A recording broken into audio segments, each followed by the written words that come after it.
భూమి ఒక్కసారిగా కంపించింది. ఆకాశాన్ని తాకే భారీ భవనాలు ఒక్కసారిగా అటు ఇటు ఊగిపోయాయి. కొన్ని సెకన్ల పాటు ప్రపంచం ఊపిరి బిగబట్టి చూసింది. ఆసియా ఖండపు తీర ప్రాంతాలను గడగడలాటిస్తూ తైవాన్ సమీప సముద్ర గర్భంలో సంభవించిన ఈ భారీ భూకంపం ప్రపంచవ్యాప్తంగా చర్చనీయాంశమైంది. రిక్టర్ స్కేలుపై 7.0 తీవ్రతతో నమోదైన భూకంప దృశ్యాలు సోషల్ మీడియాలో వైరల్ కావడంతో జనం భయాందోళనలకు గురయ్యారు.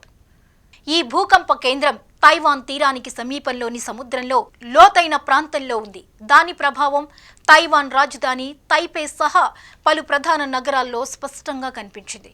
ఆఫీసులు, అపార్ట్మెంట్లు, మాల్స్ అన్నీ కొన్ని సెకన్ల పాటు ఊగిపోయాయి. భవనాల్లో ఉన్న ప్రజలు భయంతో బయటకు పరుగులు తీశారు. కొందరు రోడ్లపైకి వస్తే మరికొందరు ఖాళీ ప్రదేశాల్లో నిలబడి పరిస్థితిని గమనించారు. ఇంత పెద్ద భూకంపం వచ్చినా సునామీ రాకపోవడానికి ప్రధానంగా 3 కారణాలున్నాయని సైంటిస్టులు చెబుతున్నారు. మొదటిది భూమి కదలిక స్వభావం. ఈసారి భూకంప సమయంలో భూమి చలనం ఎక్కువగా హారిజాంటల్ దిశలో జరిగింది. అంటే భూమి పక్కకు జారినట్లుగా కదిలింది. సాధారణంగా సునామీ రావాలంటే సముద్ర అడుగున ఉన్న భూమి ఒక్కసారిగా పైకి లేవాలి లేదా కిందికి పడాలి. అలా జరిగితే సముద్ర జలం పైకి లేచి భారీ అలలుగా తీరానికి దూసుకొస్తుంది. ఈ భూకంపంలో అలాంటి వర్టికల్ చలనం పెద్దగా జరగలేదు. రెండవ కారణం ప్లేట్ కదలిక. తైవాన్ ప్రాంతం యురేషియన్ ప్లేట్, ఫిలిప్పైన్స్ టెక్టానిక్ ప్లేట్ల మధ్య ఉంది.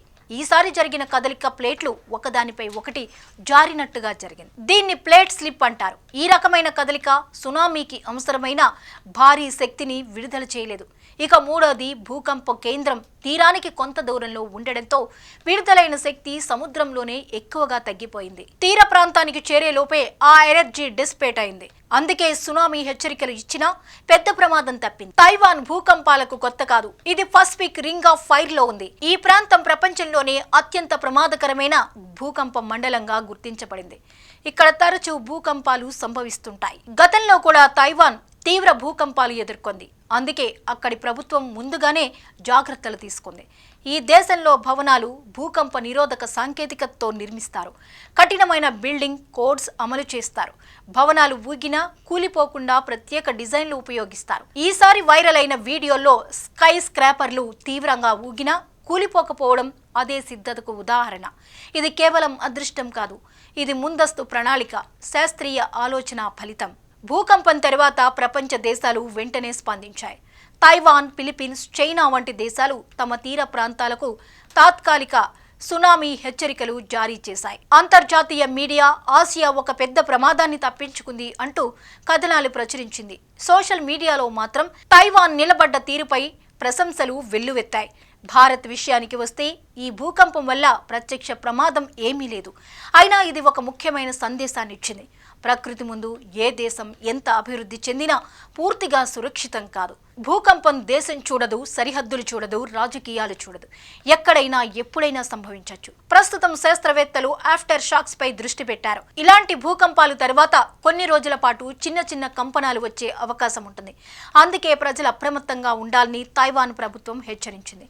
అవసరమైతే సురక్షిత ప్రాంతాలకు వెళ్లాలని సూచించింది. ఈ భూకంపం ప్రపంచానికి ఒక హెచ్చరిక. సిద్ధత ఉంటే ప్రాణ నష్టం తగ్గించవచ్చు. టెక్నాలజీ, ప్రణాళిక, కఠినమైన నిబంధనలు ఉంటే ప్రకృతి కోపాన్ని కూడా ఎదుర్కోవచ్చు.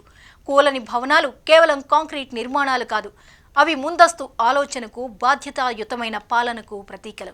తైవాన్ ఈసారి నిలబడింది. ఇది అదృష్టం మాత్రమే కాదు, ఇది అద్భుత విజయం. ఈ సంఘటన ప్రపంచ దేశాలన్నిటికీ ఒక పాఠం. ప్రకృతి వైపరీత్యాలను మనం ఆపలేకపోవచ్చు, కానీ వాటిని ఎదుర్కొనేలా మనల్ని మనం సిద్ధం చేసుకోవచ్చని తైవాన్ నిరూపించింది.